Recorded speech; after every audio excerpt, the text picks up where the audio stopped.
Uma boa noite a todos, sejamos nós todos bem-vindos a este lar de auxílio, de caridade, a todos nós. Que a paz de Jesus se faça em nossos corações. Por esses momentos, esses 45 minutos que por aqui ficaremos estudando um pouquinho desta doutrina que nos consola e esclarece. O trabalho da noite de hoje é do capítulo 18, muitos os chamados, poucos os escolhidos. Como assim, muitos os chamados? Quem são os chamados, veremos. Quem são os escolhidos? Como nos fazemos escolhidos? Essas perguntas que nós fazemos a cada um de nós. Ao longo do trabalho, nós procuraremos elucidá-los a todos. Então, Jesus nos trazia seus esclarecimentos por parábolas,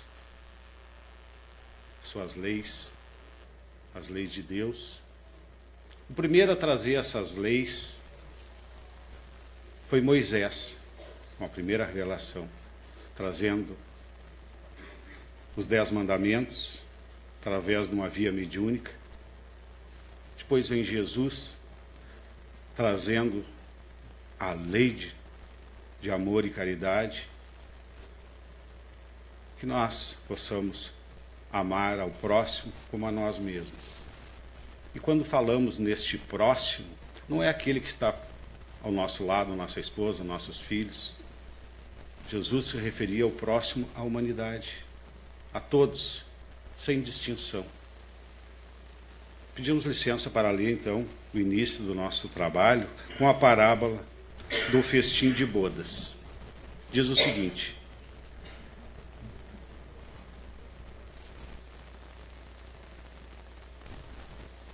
entrou em seguida, a parábola dizendo, Jesus trazendo os seus ensinamentos, parábola do festim de bodas. A porta estreita, nem todos que dizem Senhor, Senhor entrarão no reino do céu, mas muito se pedirá àquele que muito recebeu.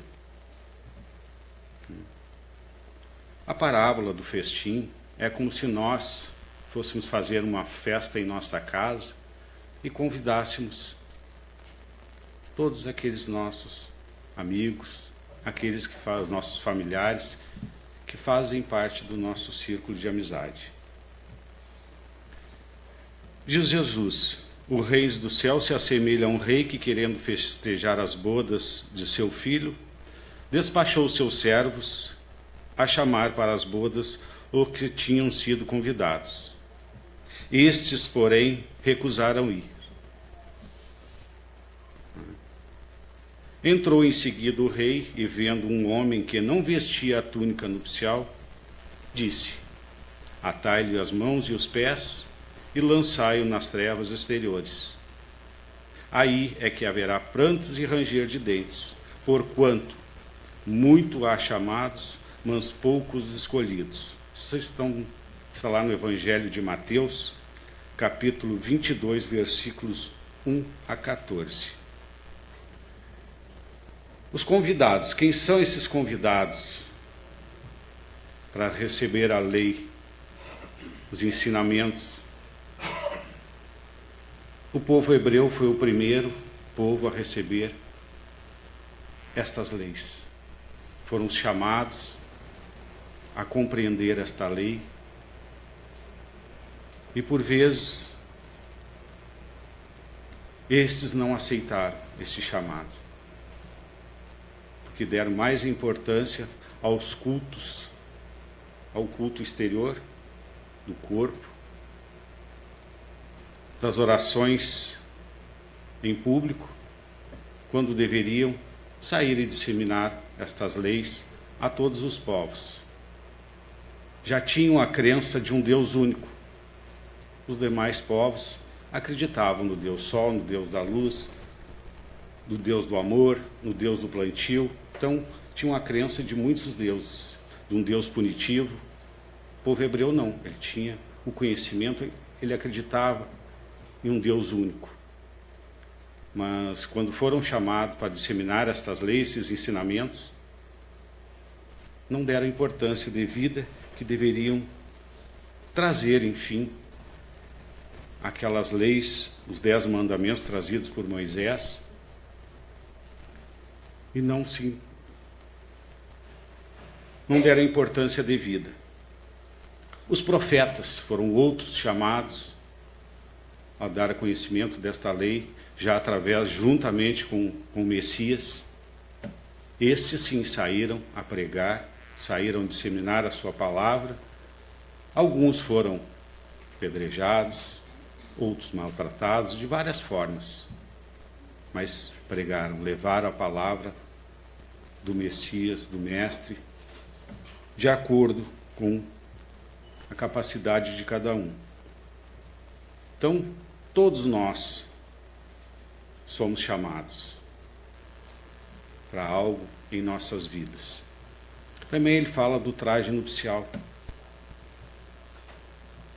daqueles irmãos que por vezes acham que o traje é a roupa, vou vestir a minha melhor roupa e vou à casa espírita, vou a um templo religioso. Claro que devemos nos vestir bem, sim, limpo pelo menos. Mas aonde ele fala do traje nupcial é o nosso sentimento, é o que carregamos dentro de nós, o que nós espalhamos com o nosso exemplo, com a nossa prática, com os ensinamentos da lei do Mestre Jesus. Este é o traje nupcial que se referia a Jesus. Não é a melhor roupa, e sim o sentimento, a pureza de coração. Dai de graça o que de graça recebemos. Então, outros que saíram, Jesus, quando sai, a levar a sua palavra, o seu ensinamento, caminhando junto ao mar da Galileia, viu Pedro e André a pescar no rio e conversa com esses homens e diz a eles: vinde a mim e eu farei que sejais pescadores de homens. Pescadores de homens, que eles saíssem a levar a palavra, em vez de ficar ali pescando, passando o dia, que fossem levar a palavra de Jesus a todo canto. E esses foram e fizeram e levaram a palavra, acolheram os necessitados, muitos. Outro que recebe o convite é um dos perseguidores do Mestre, do Messias, Paulo de Tarso. Era um perseguidor, um doutor da lei, que resolvia tudo à ponta da espada, perseguindo aqueles que saíram a pregar, que saíram a fazer a caridade, a ensinar o amor do Mestre. Este homem perseguia o Messias, e numa dessas caminhadas encontra o Mestre, mas a sua luz o ofusca tanto que este vem a cair do seu cavalo na estrada de Damasco e vem a ficar cego pela luz do Messias, do Mestre, do Nazareno. Este não compreende. E o Mestre lhe pergunta: Paulo, por que me persegues? E este, muito raivoso, não entende, não compreende, vem a se tornar um dos discípulos do Mestre, se não o mais importante, um dos melhores, que leva a palavra do Mestre, os ensinamentos do Messias aos 4 cantos. Sofre muito, sofre perseguições, sofre açoites, não é compreendido pela sua família, porque por vezes nós achamos que é fácil. Não, não é fácil. Temos que nos privar de muitas coisas para levarmos a palavra, levarmos o ensinamento. Os irmãos que quiserem saber um pouquinho mais da história de Paulo de Tarso, leiam o livro Paulo e Estevão. nossa livraria nós temos aí, para tirarmos as dúvidas. É um romance espírita que traz a história deste homem, que graças a ele estamos aqui hoje, falando abertamente desta doutrina. E nós, quando fomos chamados? Será que fomos chamados em algum momento? Todos nós somos chamados. Através da paternidade, da maternidade. E será que nós nos fazemos escolhidos dessa responsabilidade de pais e mães? Do matrimônio? Que por vezes casamos, construímos família, mas por vezes só um casa, só um assume essa responsabilidade, só um assume esse chamado, se faz escolhido desta responsabilidade. Porque ser escolhido, como diz na nossa palavra, é nós que nos fazemos escolhido, não é o outro que nos escolhe. Somos chamados, mas quem se faz escolhido somos nós, através das responsabilidades, assumirmos esta responsabilidade de pais e mães, por vezes recebermos aqueles espíritos que nos foram caros numa encarnação passada e não compreendemos isto. Primeira coisa, jogamos na lata do lixo. Tem muitas mães que fazem isso, porque primeiramente os pais abandonaram e assim fica. Então, ser escolhido é assumir esta responsabilidade, é se fazer escolhido. No nosso dia a dia, em uma vaga de emprego, somos chamados a este emprego. O patrão nos dá uma oportunidade, mas quem se faz escolhido somos nós, mostrando serviço, assumindo as responsabilidades. Isto é ser escolhido. É nós que nos fazemos escolhidos. Se vamos passar daqueles 30 dias de experiência, ou se vamos nos aposentar dentro da empresa e galgarmos, quem sabe, um posto melhor, teremos que nos fazer escolhido. Temos que assumir esta responsabilidade e dar o nosso melhor. Isto é se fazer escolhido. Viemos à casa espírita em busca de um atendimento, enfim, porque chegamos por vezes à casa espírita, todos nós. Não viemos pelo amor. Por vezes viemos pela curiosidade, pela necessidade, pela dor, mas todos viemos à casa espírita. E recebemos a graça, a compreensão, rogamos a Deus, a Jesus, aos benfeitores espirituais, a nossa cura. E somos agraciados, temos fé, acreditamos, oramos por isso. E quando somos convidados a um trabalho na casa espírita, não temos tempo. Vamos deixar para quando nos aposentarmos. Porque todo o trabalho na casa espírita, ele tem uma continuidade. Primeiramente o tratamento, depois o estudo, e assim por diante. Somos chamados a levarmos a lei de Deus, o esclarecimento, a outros irmãos que chegam à casa espírita com as mesmas necessidades que nós, ou por vezes até pior do que nós chegamos. Somos convidados para recepcionar numa porta, na entrada da casa. Não estou preparado ainda, vamos deixar para outro momento. Se somos convidados, se somos chamados, é porque estamos em condições, sim,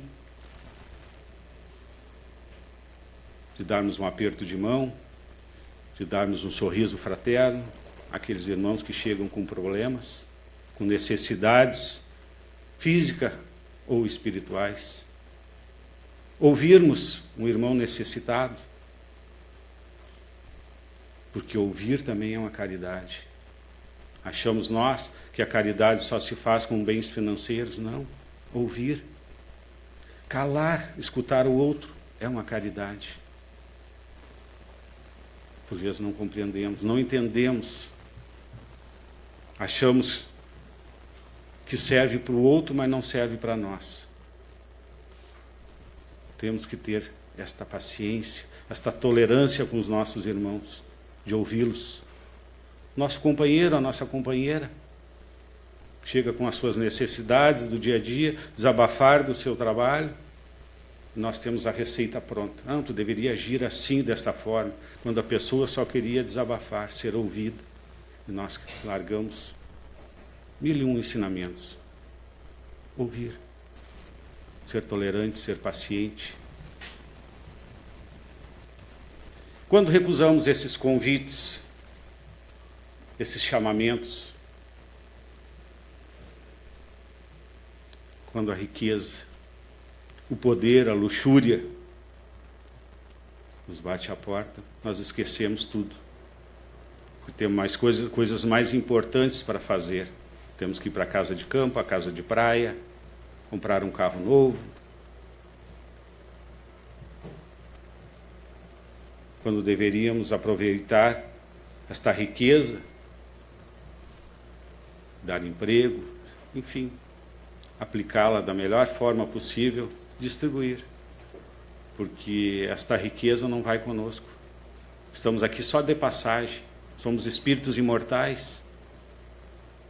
Morre este corpo físico, voltamos à pátria espiritual e lá vamos prestar conta do que fizemos aqui.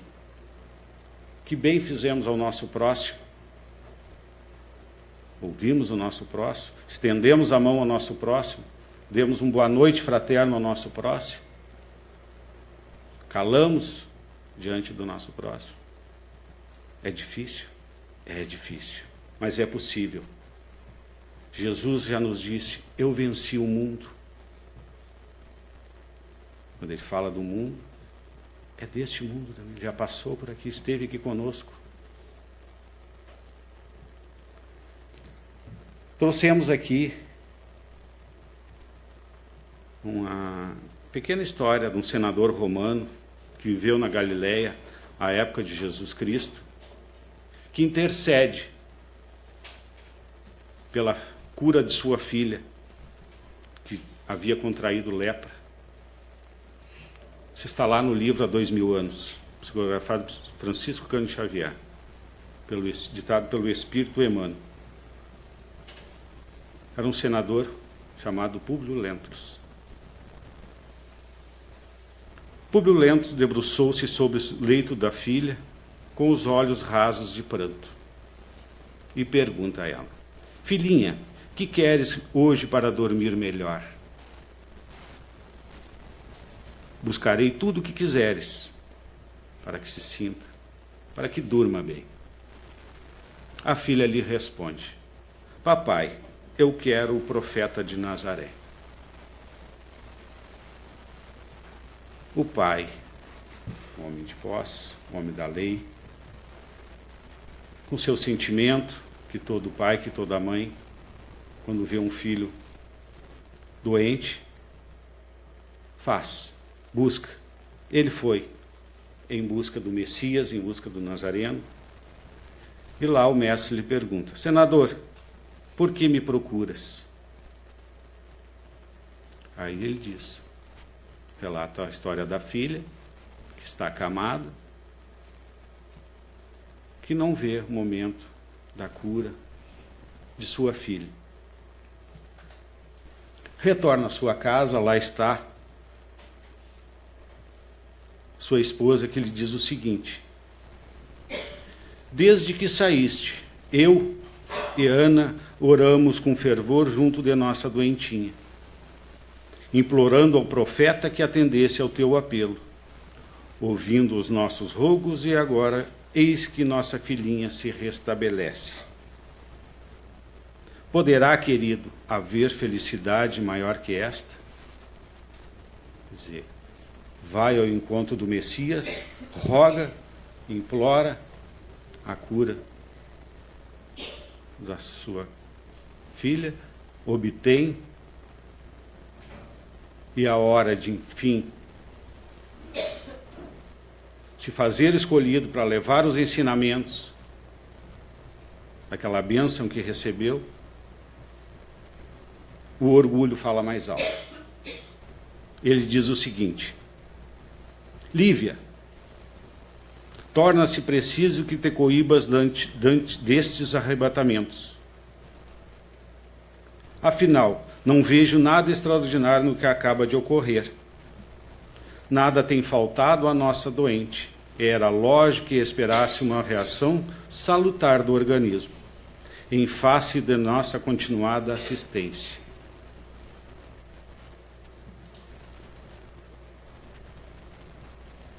O orgulho, meus amigos, é a chaga da humanidade. Ele falou mais alto a este pai, que foi lá, rogou o auxílio, obteve esse auxílio, e quando é para dar seu testemunho, levar a palavra, levar o esclarecimento ao seu povo, deixa o orgulho falar mais alto. Dentro deste capítulo também, o Messias nos fala da porta estreita, que diz o seguinte: entrai pela porta estreita, porque é larga a porta da perdição, e espaçoso o caminho que a ela conduz, e muitos os que por ela entram.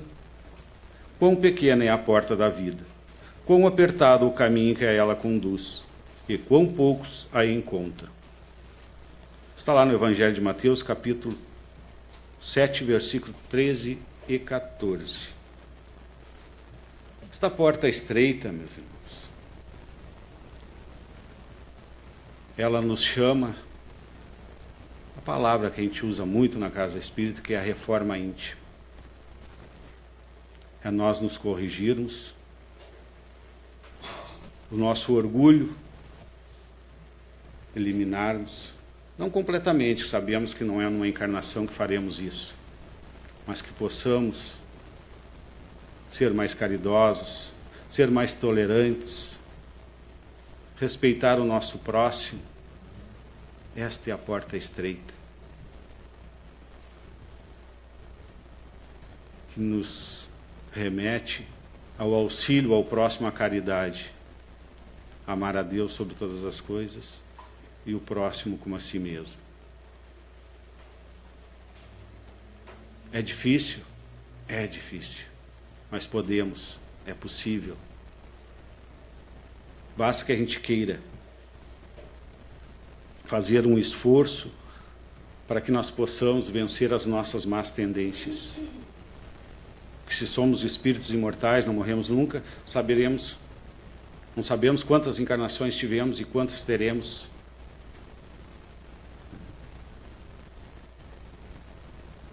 É uma conquista acessível a todos nós. A porta larga que ele nos traz aqui é o roteiro mais fácil que temos. Escolhemos ficar desse jeito, escolhemos o caminho da perdição, porque o mundo está com as portas abertas para tudo aí.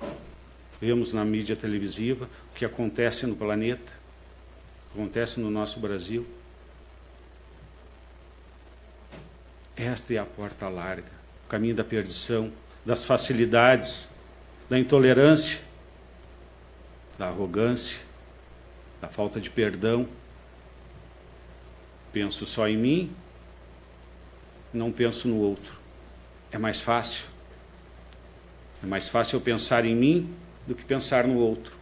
Então essa porta, ela se torna larga, ela se torna mais fácil. Mas nós, como pais e filhos, temos responsabilidades, fomos chamados a essa responsabilidade. Então a porta estreita, ela é mais difícil, mas é possível. A todos nós. Ela nos remete à humildade, à caridade.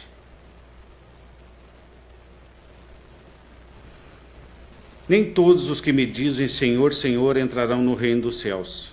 Apenas entrará aquele que faz a vontade de meu Pai, que está nos céus. Muitos nesse dia me dirão, Senhor, Senhor, não profetizamos em teu nome? Não expulsamos em teu nome o demônio? Não fizemos muitos milagres em teu nome? Então eu lhes direi em altas vozes, afastai-vos vós de mim, que fazeis obras de iniquidade.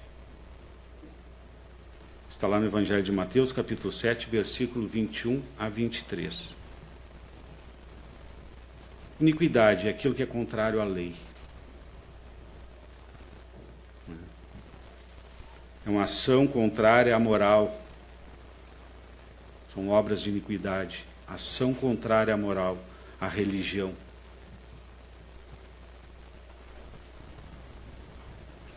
E por que nem todos que dizem Senhor, Senhor entrarão no reino do céu? Esta entrada, esta porta estreita, que voltamos a falar aqui, é facultada a todos que cumprem a lei de Deus, que levam os ensinamentos através dos exemplos, da prática e do auxílio ao próximo, sempre de acordo com os ensinamentos de Jesus, que nos trouxe o verdadeiro sentido da palavra, caridade. Que fora da caridade não há salvação.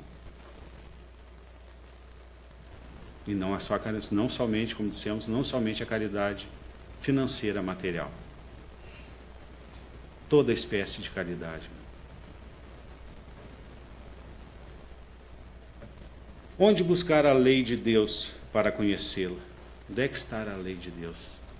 Somos espíritos imortais, já tivemos outras encarnações. Sabemos do certo e errado.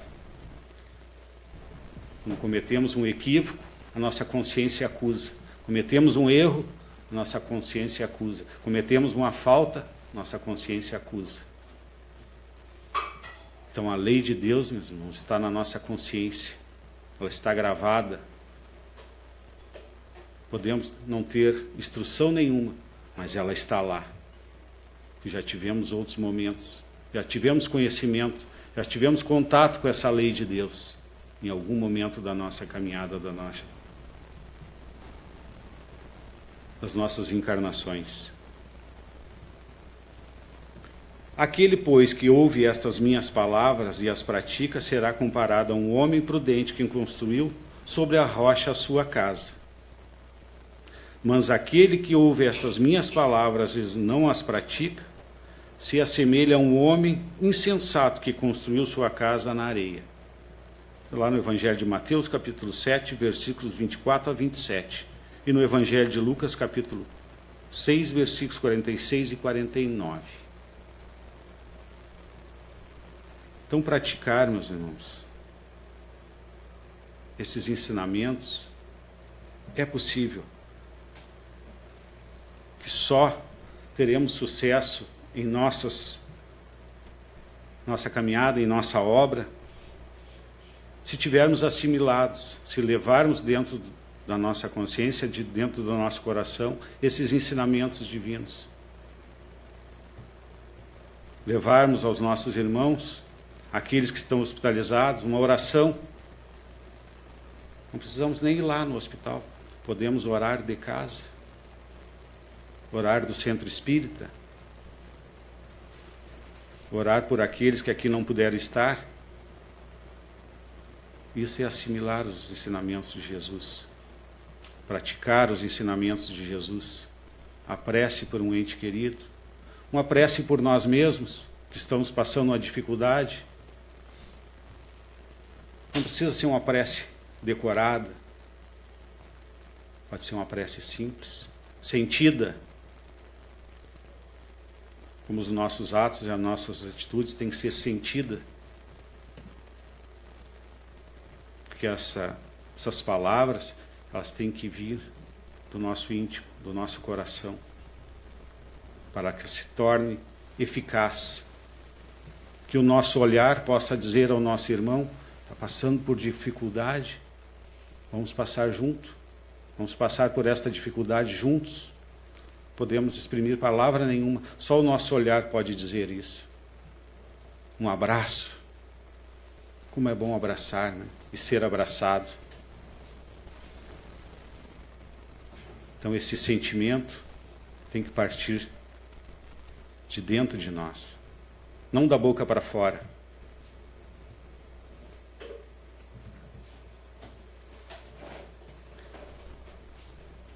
Aquele que violar um destes menores mandamentos e que ensinar os homens a violá-los, será considerado como o último no reino dos céus. Mas será grande no reino dos céus aquele que os cumprir e ensinar. Está lá no Evangelho de Mateus, capítulo 5, versículo 19. O que é necessário para nós conquistarmos o reino do céu? Usarmos aquela riqueza que nos levou à porta larga, nos modificarmos, usarmos aquela riqueza, aquele recurso material que foi nos dado por empréstimo, não é nosso. É nós que buscamos, suamos, conquistamos. Mas que fim eu estou dando para estes recursos? Os recursos intelectuais, materiais e morais, para realizar, enfim, a tarefa que cabe a cada um de nós, que achamos que nos bastamos sozinhos. Não somos seres para vivermos sozinhos. Fomos criados para vivermos em comunidades, um dependendo do outro. O que seria do azul sem o vermelho, ou vice-versa? Né? Um completa o outro, e assim somos nós. Dizia que se o plantador não cultivar, o mais rico não se alimentará. Não adiantará o dinheiro dele se não tiver quem plante, quem colha, quem leve esse alimento até ele. Então dependemos um dos outros, sim. O esclarecimento. Quem levará os ensinamentos?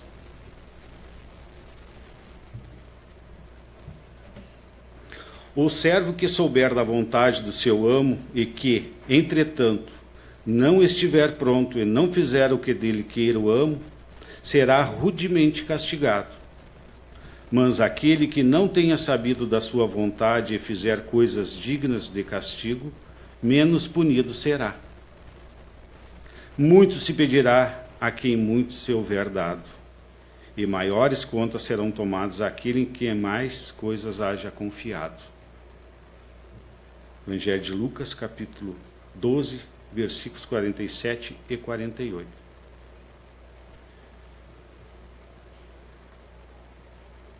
Muito se pedirá àquele que muito recebeu. Que os talentos que recebemos, meus irmãos, seja do conhecimento, dos bens materiais, dos bens intelectuais, enfim, dos bens morais, devem ser multiplicados com os nossos, como falamos. Não devemos ficar só para nós. Devemos dividir com o nosso próximo. A ignorância justifica o erro? Eu não saber de nada, eu querer saber de nada. Eu sou uma pessoa boa, não faço mal a ninguém, não me envolvo com o vizinho, não me envolvo com o que está acontecendo no mundo, não quero saber nada disso. Será que o meu desconhecimento, a minha ignorância quanto a isso, justifica? Se erramos por desconhecer a verdade, seremos menos punidos? Não. Eis que Deus só nos cobra o que deles temos recebido. Então não adianta a gente dizer que não quer saber, não quero saber do que está acontecendo na política, no dia a dia. Vou me isolar, não quero saber de nada. Não temos responsabilidades. Fomos chamados para criar a família, os filhos. Não podemos nos isolar, não podemos não querer saber do que está acontecendo ao nosso lado, ao nosso redor. Temos responsabilidade, sim. Assim sendo, não é mais que aconselhável saber menos, pois assim menos contas teremos que prestar a Deus? Não, apenas fará que retardemos a nossa evolução. Estamos aqui, nós estamos de passagem. Estamos aqui para evoluirmos, para nos tornarmos espíritos melhores, seres melhores. E quando falamos em ser, esse ser, nós damos mais importância ao ter do que ser. Ser mais caridosos, ser mais tolerante. Nós queremos ter e ter. Esquecemos do ser.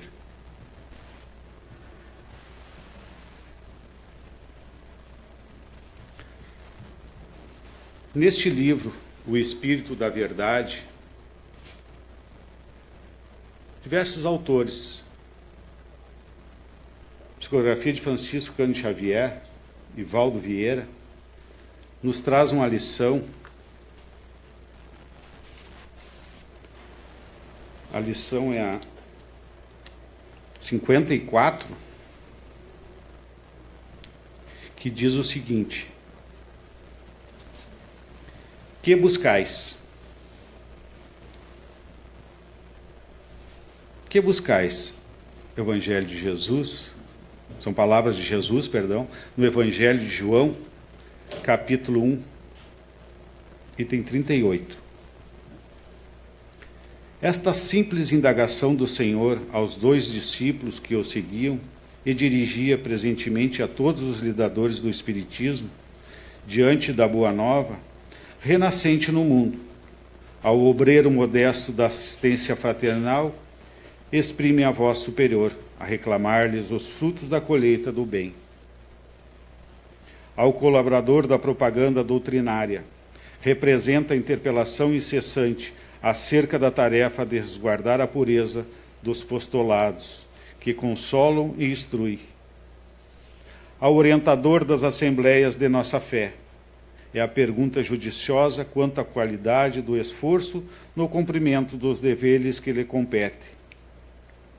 Ao servidor da evangelização infantil, surge a interrogação do Divino Mestre, qual brando de alerta relativamente ao rumo escolhido para a sementeira de luz. Ao portador da responsabilidade mediúnica, inquire Jesus pela aplicação dos talentos que lhe foram confiados. Ao aprendiz incipiente da oficina espírita cristã, constitui adequada a sindicância quanto à sinceridade que traz consigo, alertando-o para os deveres justos. A cada criatura que desperta em mais altos níveis da fé raciocinada, soa a interpelação do Senhor como sendo convite às obras em que se afirme a caridade real.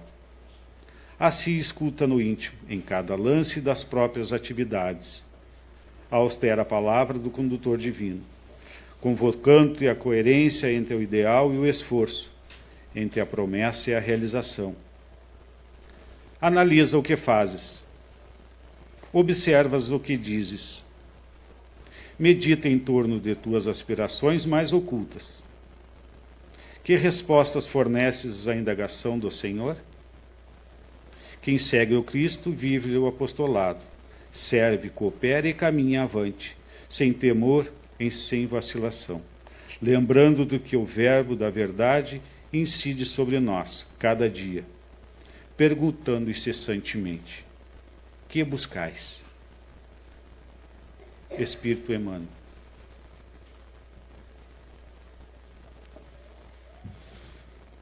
Então, meus irmãos, diante desta indagação do que buscamos, de como fomos chamados, por que fomos chamados, aceitamos o chamamento? Que veste? Qual a veste nupcial que adentramos a casa espírita? Qual é o sentimento do que aqui viemos buscar? Com que sentimento estamos aqui? Fomos chamados, nos fizemos escolhidos para o trabalho talvez mais simples da casa. Nos fazemos escolhidos. Vestimos a túnica da humildade, vestimos a túnica da simplicidade, da caridade, ou só vestimos a nossa melhor roupa e viemos à casa espírita ou vamos a um templo qualquer religioso em busca de uma cura e depois voltamos para os nossos lares e não compreendemos uma palavra, não compreendemos que devemos nos tornar espíritos melhores, seres melhores, para o convívio de todos. Levamos o cindamento aos nossos, damos o de graça o que de graça recebemos, que Jesus se referia à mediunidade, trabalhamos na casa espírita, somos convidados a fazermos parte de uma mesa mediúnica.